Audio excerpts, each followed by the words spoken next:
Hello student, this is Amlesh Yadav, your biology faculty. तो कैसे हैं आप सब? उम्मीद करते हैं कि बड़े अच्छे होंगे। दोस्तों देखिए, चैप्टर नंबर 4 जो कि लेके आए हम महत्वपूर्ण प्रश्नों को, जो कि बोर्ड के लिए बहुत ही जरूरी है। ठीक, अभी तक आप नहीं पढ़े हैं तो हम जितना यहाँ पर बता रहा हूँ बहुविकल्पी के साथ सारे क्वेश्चंस को आप यहाँ से तैयारी कर लीजिए, आपको मिल जाएगा। ठीक, क्योंकि ये वाला चैप्टर जो है वंशागति वाला एग्जाम में बेहतर नंबर दिलाने का काम करता है। तो चलिए, जितना बताता हूं केवल उतना ही पढ़िए। ठीक, क्योंकि अब समय नहीं है। ठीक, पहला क्वेश्चन देखिए क्या कह रहा है बहुविकल्पी का। अनुवांशिकी जीव विज्ञान की एक शाखा है जिसके अंतर्गत अध्ययन किया जाता है। अब अनुवांशिकी जीव विज्ञान की वह शाखा है जिसके अंतर्गत किन किन चीजों का अध्ययन किया जा सकता है। तो देखिए ऑप्शन में क्या कह दिया है, अनुवांशिकता एवं विभिन्नता का, अनुवांशिकता एवं उत्परिवर्तन का, समानताओं एवं विषमताओं का। यानी इन चारों में से कौन सही है? तो देखिए याद रखिएगा, जिस चीज का अध्ययन किया जाता है जिसके अंतर्गत, तो क्या बोलते हैं, अनुवांशिकता एवं विभिन्नताओं का, क्योंकि अनुवांशिकता ही तो लगातार चलती रहती है और विभिन्नताएं भी आती रहती है। तो इसमें ऑप्शन नंबर 1 क्या होगा, सही होगा। ठीक, ये हो गया। चलिए अगला क्वेश्चन देखते हैं। हाँ, ये शानदार क्वेश्चन सर, देखिए आपके सामने लिखा हुआ है 14, 16, 22 3 साल पूछा हुआ है। तो इस साल भी हो सकता है ये आ रहा है, क्योंकि 23 में नहीं पूछा है तो 24 में जरूर पूछेगा ये। ठीक, तो इसे देख लीजिए एक बार। यानी मंगोली जड़ता किसके कारण होती है? मंगोली जड़ता क्या है, रोग है, क्या है, किसके कारण होती है? तो यहाँ पर देखिए लिंग गुणसूत्रों की एकल सूत्रता के कारण, तो ये नहीं है। हम आपको बता दूं हमेशा 21वें नंबर क्रोमोसोम की वजह से ये बीमारी होती है। देखिए तो क्या लिखा है, 21वीं जोड़ी के अलिंग सूत्रों की एकल सूत्रता के कारण, लिंग गुणसूत्रों की एकाधिक सूत्रता के कारण, लास्ट वाला लिखा है 21वीं जोड़ी के अलिंग सूत्रों की एकाधिक सूत्रता। यानी ऑप्शन नंबर घ जो इसमें होगा सही होगा, आप इस पर टिक करिएगा। ठीक, ये हो गया आपका दूसरा क्वेश्चन। चलिए तीसरा, अब जरा इस क्वेश्चन पर गौर फरमाइए। आप गौर फरमाइएंगे, देखेंगे 20 और 23 में भी पूछा है, हो सकता है इस साल भी आ जा सकता है। ठीक, क्या कहा है जरा क्वेश्चन के एक बार ध्यान से देखिए। द्विसंकर टेस्ट क्रॉस का अनुपात है। अब हमारे मेंडल सर जो थे, जो क्रॉस कराए थे, एकल क्रॉस फिर द्विक्रॉस द्विसंकरण क्रॉस कराए थे, तो पहला तो नियम में क्या अनुपात आ रहा था, कुछ अलग आ रहा था। लेकिन यहाँ पर क्या कह रहा है, यहाँ पर द्विसंकर का करा रहा है। यानी जब डबल संकर कराए थे तो मटर के दाने में कौन सा अनुपात मिला था, यानी कौन सी पीढ़ी और कौन सा अनुपात मिला था, वही बताना है यहाँ पर। तो 3:1 नहीं है। यदि आप क्लास किए होंगे तो आपको बहुत बेहतर से आ रहा होगा। यदि नहीं आ रहा है तो इसका मतलब आप क्लास नहीं किए या फिर आप सही तरीके से नहीं पढ़े हैं। तो यानी पहला नहीं होगा। ठीक, 1:1 भी नहीं होगा और 1:1 ये भी नहीं होगा, जबकि पहला नियम जो था 1:2:1 का था। ठीक, तो इसमें तो पहला कोई है नहीं है। बचा हमारा 9:3:3:1, यानी ऑप्शन नंबर ग होगा इसमें सही होगा। अब आप कहेंगे सर ये कैसे होगा? ठीक, तो हम आपको बताएंगे जब क्वेश्चन सॉल्व कराएंगे तब। ठीक, फिलहाल के लिए इतना ही चलेगा, यानी ऑप्शन नंबर ग सही होगा। चलिए अगला देखते हैं। अगला कह रहा है कि वंशागति की इकाई है या फिर अनुवांशिकी की इकाई है। चलिए बताइए, अभी तक आप पढ़े हैं तो बताइए क्या है ये, बता पा रहे हैं? देखिए क्वेश्चन 14, 15, 20 लगातार पूछा है भाई, थोड़ा आ जाइए टॉपिक पे अच्छे से। ठीक, क्या कह रहा है, तो कौन सही होगा? तो गुणसूत्र इकाई नहीं होती है, याद रखिएगा। गुणसूत्र पे मारेंगे तो आप भटक रहे हैं, लाइन पे आ जाइए। ठीक, उसके बाद क्या कह रहा है, जीन प्रारूप, तो ये भी नहीं है। तीसरा क्या कह रहा है, गाल्जी का है, नहीं तो गाल्जी का है तो नहीं होती है, गाल्जी का है तो एक सेल्स होती है, कोशिका होती है। चौथा जो है जीन, तो याद रखिएगा अनुवांशिक इकाई जो होती है जीन होती है। ठीक, आप जीन पे क्या करोगे, टिक करोगे। उम्मीद करता हूं ये भी समझ में आएगा। चलिए अगला क्वेश्चन देखते हैं। अगला क्या कह रहा है, वही क्वेश्चन फिर रिपीट किया। अब यहाँ पे आ गया क्वेश्चन आंसर, ठीक है ना। अभी तक बहुविकल्पी कर रहे थे, अब अति लघुत्तरी या लघुत्तरी देख लीजिए, जो 1 नंबर में 2 नंबर 3 नंबर 4 नंबर पूछे जाते हैं। क्योंकि जितना इंपॉर्टेंट बहुविकल्पी था उतना बता दिया गया। अगर आप अच्छे से अध्ययन किए होंगे ऑफलाइन क्लासेस में तो हो जाएगा, नहीं तो फिर जितना बताया उतना ही देख लीजिए। अगला देखिए क्या कह रहा है, प्रश्न नंबर 1 क्या कह रहा है, कि मेंडल ने मटर के पौधे में कितने जोड़ी विपरीत लक्षणों का अध्ययन किया था।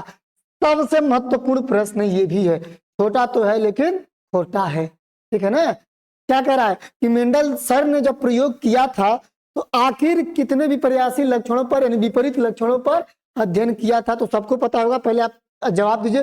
तो टोटल विपर्यासी लक्षण कितने थे? 7 थे। अब 7 में कौन कौन थे, लेकिन फिलहाल यहाँ पर क्या क्या कह दिया, यहाँ पर 4 प्रभावी लक्षण दिखाएगा। चलिए जरा इसको देख लिया जाए।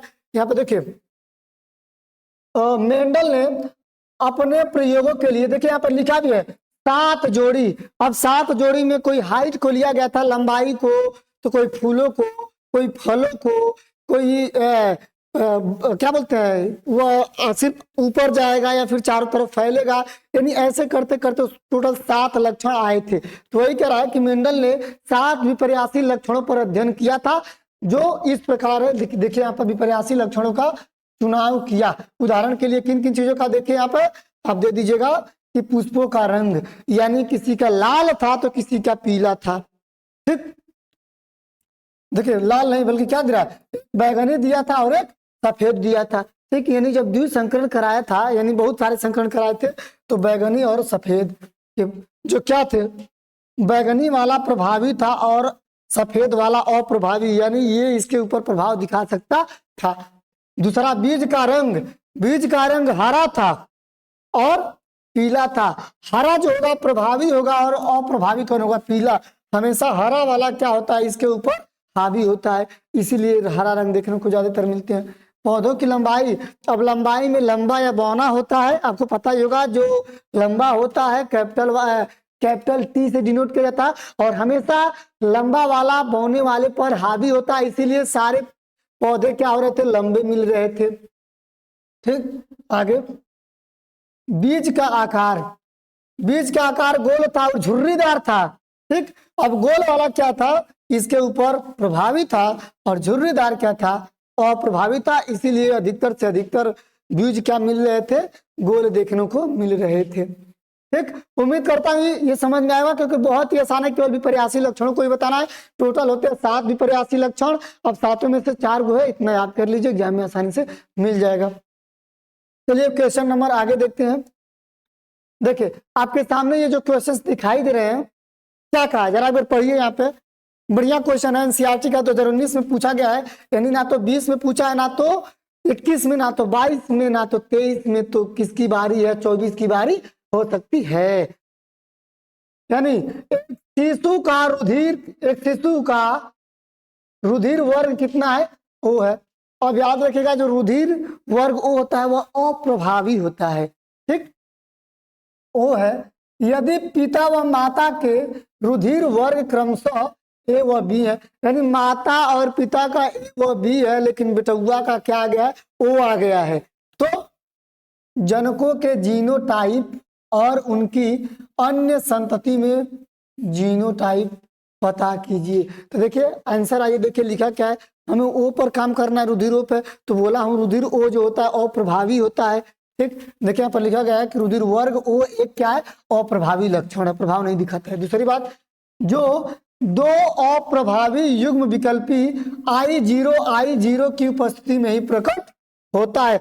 जब भी याद रखिएगा I0 और I0 मिलेंगे तभी भी यह क्या होता है, वो ग्रुप का निर्माण होता है, ये क्या होता है, अप्रभावी होता है, ठीक। तो चलिए इसको एक चार्ट के माध्यम से दिखाया गया है।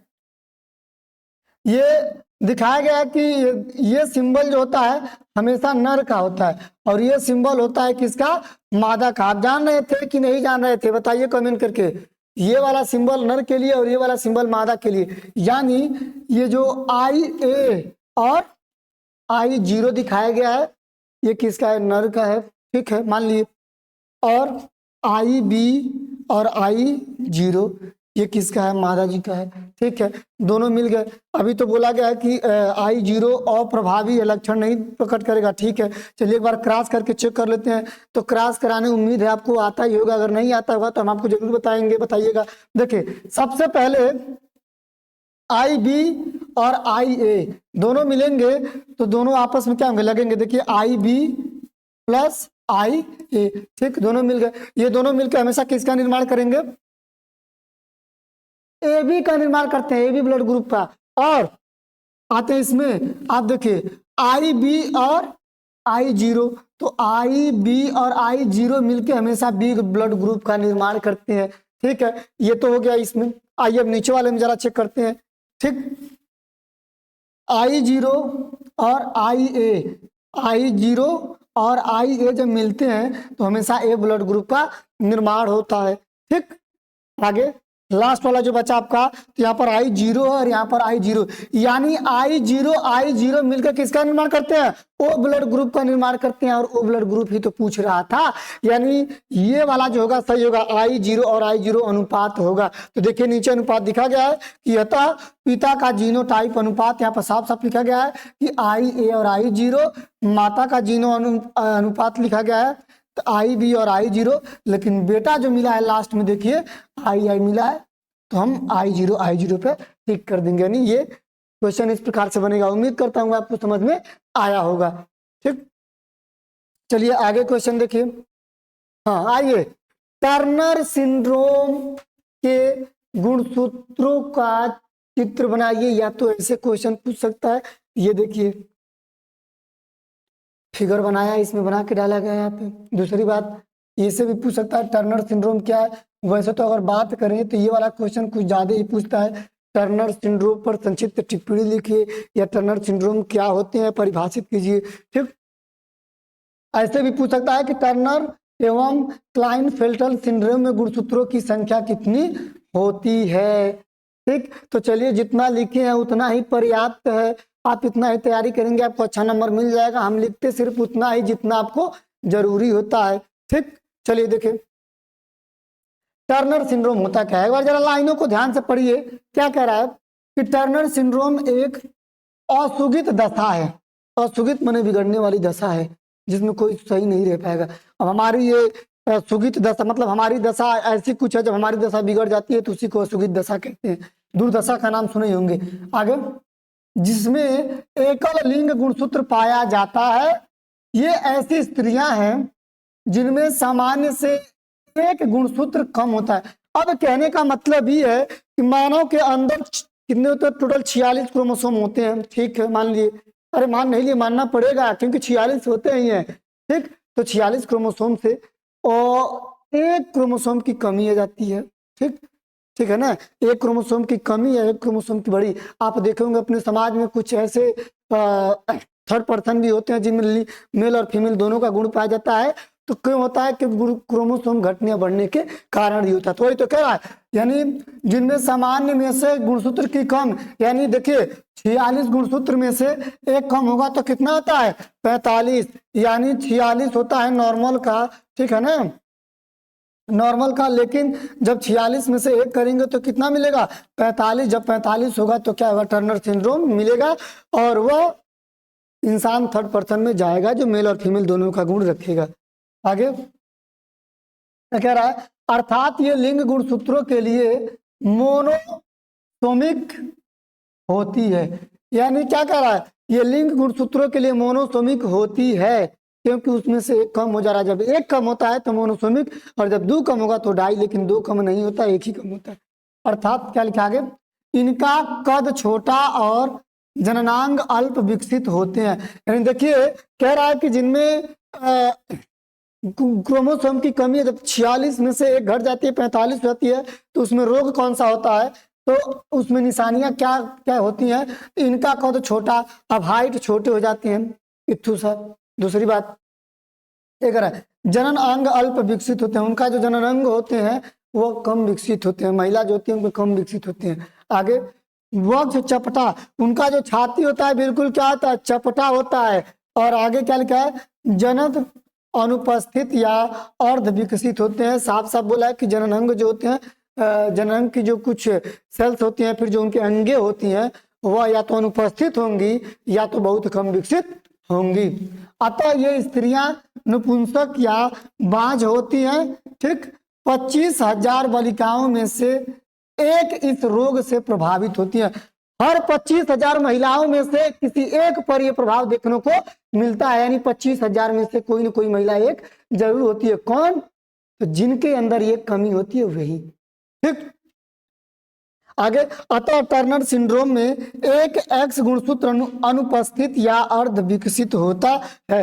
देखिए कहने का मतलब यही है, ये जो एक्स क्रोमोसोम होता है या तो अनुपस्थित होगा या बहुत कम विकसित होता है। आशा करता हूं कि ये वाला क्वेश्चन आपको कुछ अच्छे से समझ में आया होगा। क्या समझ में आया है तो याद रखिएगा, बस केवल एक क्रोमोसोम की कमी और भोगिए इतनी सारी चीजें। ठीक, चलिए अगला क्वेश्चन देखते हैं क्या कह रहा है।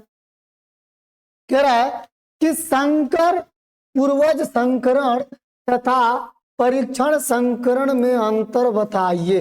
देखिए क्वेश्चन क्या कह रहा है, 2014, 15, 17, 18 यानी 18 तक पूछा गया, ना तो 19, ना तो 20, ना तो 21, ना तो 22, 23 में नहीं भी पूछा गया है, तो 24 में भी ये पूछ सकता है, इसीलिए तैयारी करना जरूरी है। क्या कह रहा है, संकर पूर्वज संकरण तथा परीक्षण संकरण में अंतर स्पष्ट कीजिए। तो देखिए बड़ा शॉर्ट में है, ये छोटा में है। जब किसी संकर का किसी भी जनक से संकरण कराया जाता है, ठीक है, किसी जनक से क्या करें हम, संकरण करा दिए, क्रॉस करा दिए, तो इसे संकर पूर्वज संकरण कहते हैं। बड़ा आसान बातें हैं। कह रहा है कि जब किसी संकर का किसी जनक से संकरण कराया जाता है तो यही क्या कहलाता है, संकर पूर्वज संकरण कहलाता है।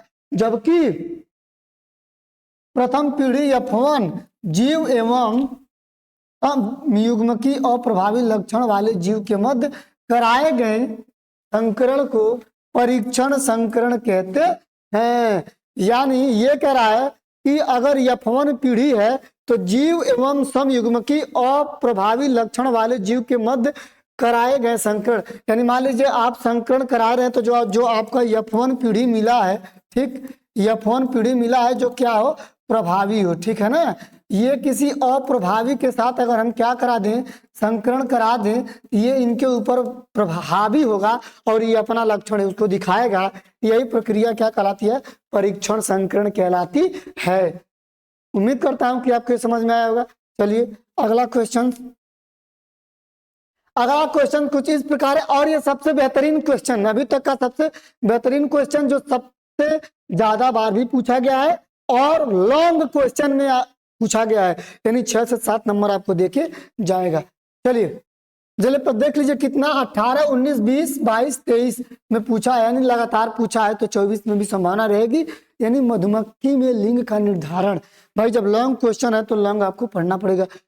अभी इसको हम आसान करूंगा, देखिए कैसे। कह रहा है लिंग निर्धारण क्या है, ठीक है, मधुमक्खी में लिंग निर्धारण समझाइए। लिंग निर्धारण क्या सबको पता है, ठीक।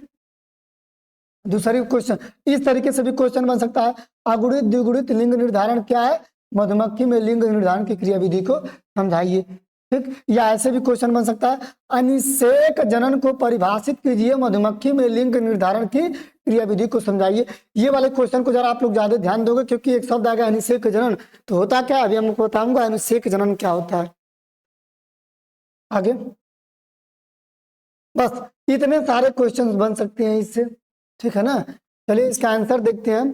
तो सबसे पहले लिखा है कि लिंग निर्धारण वह प्रक्रिया है जिसके द्वारा यह सुनिश्चित होता है कि एक लिंगी जंतुओं में लैंगिक जनन में उत्पन्न होने वाला नया प्राणी नर होगा अथवा मादा। यानी लिंग निर्धारण वह प्रक्रिया है जिसके द्वारा यह पता चलता है, एक लिंगी जीवों में जो आने वाली संतान होती है, पता चलता है कि वह नर है कि मादा है। यही कहलाता है क्या, आपका लिंग निर्धारण, ठीक। आगे क्या कह रहा है, निषेचन के बिना अंडाणु से वृद्धि और विभाजन द्वारा वयस्क का निर्माण होना अनिषेक जनन कहलाता है। यानी ये कह रहा है कि जब निषेचन नहीं होता है, अभी तो आप सोच रहे होंगे जब मादा का और नर का अंडाणु और शुक्राणु आपस में मिलते हैं तो निषेचन होता है, ठीक है, कह दिए। लेकिन ये अनिषेक जनन क्या होता है, अनिषेक जनन बिना निषेचन का ही वह नया जीव बनता है, वही कहलाता है अनिषेक जनन, ठीक है ना। ये बातें याद रखिएगा। चलिए क्या कर रहा है, लिंग निर्धारण की अगुणित द्विगुणित क्रियाविधि। अब यहाँ पर थोड़ा सा लिखना पड़ेगा क्रियाविधि, अगर ठीक है ना देख लेंगे तो आपको समझ में आ गया। तो यानी मधुमक्खियां, वाष्प, चींटियां व कुछ अन्य क्या लिखा है, हाइमेनोप्टेरन्स में 3 प्रकार के जीव होते हैं। यानी कहने का मतलब ये है कि जो लिंग निर्धारण में अगर देखा जाए तो अगुणित और द्विगुणित की क्रियाविधि में मधुमक्खी होती है और ये वास्प होती है, चींटियां होती हैं, और प्लस ये होता है हाइमेनोप्टेरन्स। ठीक है ना। तो इतने सारे जीवों में ये सारी चीजें हो सकती हैं। क्या लिखा है, चलिए जरा एक बार चेक किया जाए कि द्विगुणित रानियां के बारे में लिखा है, ये पूर्ण विकसित मादा जीव है जो निषेचित अंडों से विकसित होती है। ठीक है, नहीं जो द्विगुणित की बात किया है, ये पूर्ण विकसित मादा जीव है, पूरी तरीके से विकसित रहेंगी। और दूसरी बात, जो निषेचित अंडों से विकसित होती हैं। जब भी आप बात करोगे किसकी, द्विगुणी रानियां की, मधुमक्खी में देखिए जो होती है रानियां जो होती है ना, वो द्विगुणी होती है। वही कह रहा है ये पूरी तरीके से विकसित होगी और अंडों से निषेचित अंडों से ही विकसित होगी। दूसरा, द्विगुणित श्रमिक क्या होती हैं, तो ये भी निषेचित अंडों से विकसित द्विगुणित जीव होते हैं, किंतु जनन अंग अल्प विकसित होने के कारण अंडाणु उत्पन्न नहीं करते। यानी ये कह रहा है कि द्विगुणित श्रमिक ये भी निषेचित अंडों से विकसित द्विगुणित जीव होते हैं, निषेचित से ही होते हैं, लेकिन जनन अंग इसमें नहीं होते हैं, इसी के कारण अंडाणु उत्पन्न नहीं करते हैं। ठीक, लास्ट वाला देखिए क्या लिखा है, अगुणित या ड्रोन या नर, ड्रोन कहा भी जाता है, नर भी कहा जाता है, नर भी कहा जाता है। लिखा है कि ये अनिषेक जनन है द्वारा अगुणित या अनिषेक अंडों से विकसित होते हैं। ये नर जीव की भांति शुक्राणु उत्पन्न करते हैं। यानी ये बिना निषेचन के उत्पन्न होते हैं और यही आगे चल के नर जीव की भांति शुक्राणु उत्पन्न करते हैं। फिलहाल ये तो हो गया आपका ये। ठीक, तो एक बार जरा ये बताना चाहता हूं आपको, इसको जरा छोटा कर दूं। देखिए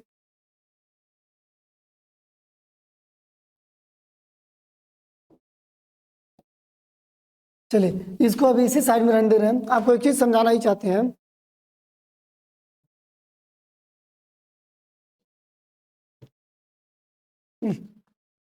ये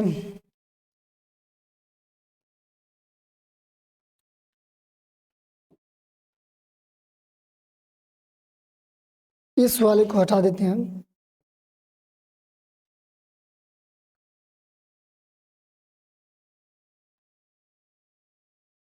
देखिए यहाँ पे स्पेस मिल गया है। ठीक, तो देखिए मधुमक्खियां टोटल होती हैं 3 प्रकार की। हम आपको बता दें, मधुमक्खियां टोटल 3 प्रकार की होती हैं। मधुमक्खियां जो होती हैं 3 प्रकार की होती हैं।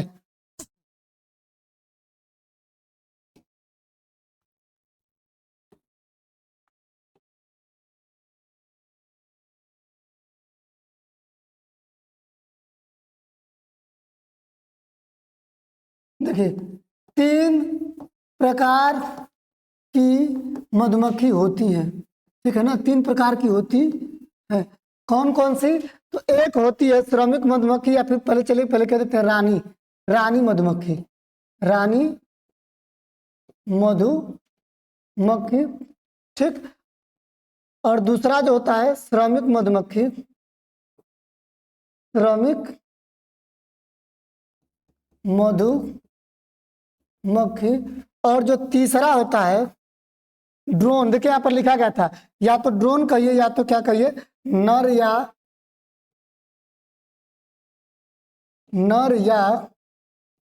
ड्रोन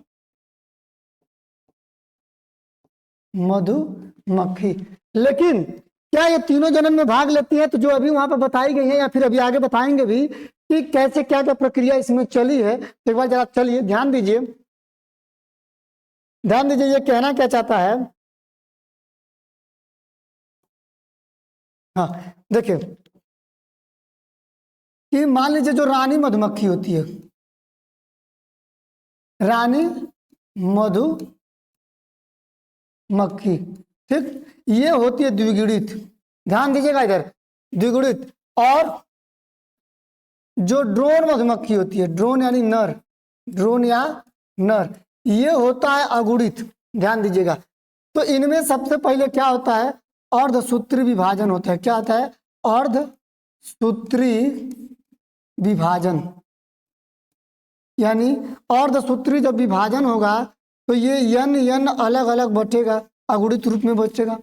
ये अगुणित हो गया अभी यहाँ पे आके। ठीक है, लेकिन जो ड्रोन है अब ये खुद ही अगुणित है, तो इसमें कैसे अर्धसूत्री विभाजन होगा? तो इसमें क्या होता है, इसमें विभाजन होता है समसूत्री। क्या कह देंगे इसे?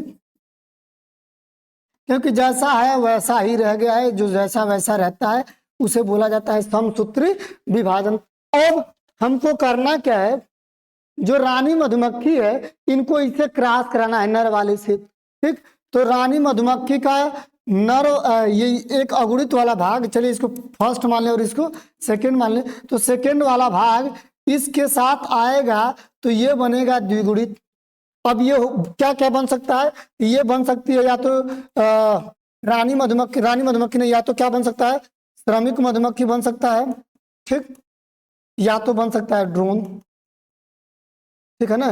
दोनों में से कोई बन सकता है, क्योंकि दोनों सिचुएशन आ सकती है, या तो श्रमिक भी बन सकती है और या तो नर भी बन सकता है, ठीक। लेकिन आगे जो दिखाई दे रहा है ये वाला, ये किसी के साथ भी कोई निषेचन नहीं करता है, ये आगे चल के ही क्या करता है, नर मधुमक्खी को जन्म देता है। अब निषेचन नहीं हुआ है, ठीक है ना, बिना निषेचन का हुआ है, इसीलिए इसे कहा जाता है अनिषेक, अनिषेचन या फिर अनिषेक कहा जाता है इसे, ठीक है ना। आप देख पा रहे होंगे उसमें क्या लिखा गया था, देखिए लिखा गया था कि ये अनिषेचित अंडों से उत्पन्न होते हैं। तो अनिषेचन यानी निषेचन नहीं हुआ, जिस निषेचन नहीं हुआ तो यही क्या होता है, नर भी बनता है, यही आगे चलता है, ठीक। और बाकी इसमें से आप कह दीजिए या तो श्रमिक बने या तो नॉर्मल मधुमक्खी बने, ठीक है ना। और आपको पता होगा कि जो श्रमिक मधुमक्खी होते हैं वे कोई काम नहीं करते हैं, श्रमिक मधुमक्खी केवल और केवल लोग इन सब का काम करते हैं, या तो भोजन लाने जाने का या फिर और सारा जो भी काम दाम रहता है उनका करने का काम करती हैं। तो ये हो गया कुछ ऐसा। इस चार्ट को जरा एक बार आप क्या करिए, स्क्रीनशॉट लेके एक बार लिख लीजिए, ठीक, आपको मदद करेगा। देखिएगा ध्यान से, जो बताया वही बातें अभी यहाँ पर भी बोला होगा। चलिए इसको जरा खींच के इधर लाते हैं।